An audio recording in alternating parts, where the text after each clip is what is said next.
2026ல release ஆக போற ரெண்டு ஹாலிவுட் மூவிஸ் தான் ஒடிசி அண்ட் அவெஞ்சர்ஸ் டூம்ஸ்டே. இந்த ரெண்டு மூவிக்குமே ஒரு பெரிய கனெக்ஷன் இருக்கு. அது என்ன அப்படின்னா, ஒடிசியை டைரக்ட் பண்றதுக்கு முன்னாடி கிறிஸ்டோபர் நோலன் ஓப்பன்ஹைமர் அப்படின்ற ஒரு படத்தை டைரக்ட் பண்ணாரு. அதுல ராபர்ட் டவுனி ஜூனியர் அவர் ஒரு முக்கியமான ரோல்ல நடிச்சிருந்தாரு. அந்த ரோலுக்காக அவருக்கு ஆஸ்கார் அவார்டும் கிடைச்சிருந்துச்சு. சோ இந்த ரோல நடிக்கும் போதே நான் எடுக்க போற அடுத்த படத்துல ஒரு முக்கியமான ரோல் இருக்கு, கிட்டத்தட்ட அந்த ரோலை சுத்தி தான் கதையே நகரும், அப்படியான ஒரு கேரக்டர்ல நடிக்கிறதுக்காக ஆர்டிஜே கிட்ட கேட்டிருக்காரு. ஆனா ஆர்டிஜே என்ன பண்ணிட்டாருன்னா அந்த கேரக்டரை ரிஜெக்ட் பண்ணிட்டாரு. ஆக்சுவலா கிறிஸ்டோபர் நோலன் எந்த கேரக்டருக்காக ஆர்டிஜேவை அப்ரோச் பண்ணிருந்தாருன்னா, ஒடிசில பொசைடன் கேரக்டருக்கு தான் அவர் அப்ரோச் பண்ணிருந்தாரு. சோ அந்த பொசைடன் கேரக்டர் என்ன, அது ஒடிசியோட ஒன்லைன் ஸ்டோரி என்ன அப்படின்றத நாங்க ஆல்ரெடி ஷார்ட்ஸா போட்டிருக்கோம். சோ மறக்காம அந்த ஷார்ட்ஸை பாத்துருங்க.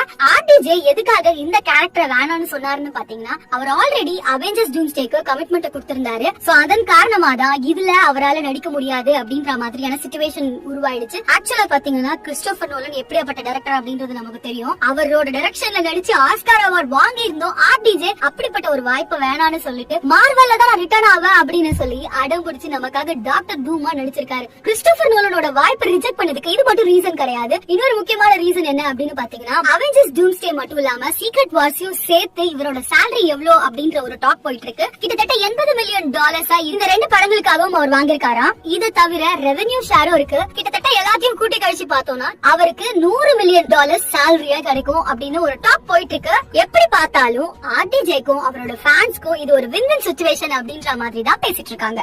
நீங்க இந்த விஷயத்தை பத்தி என்ன நினைக்கிறீங்க? அவர் மிஸ் பண்ணது சரியா அப்படின்றத மறக்காம கமெண்ட்ல சொல்லுங்க.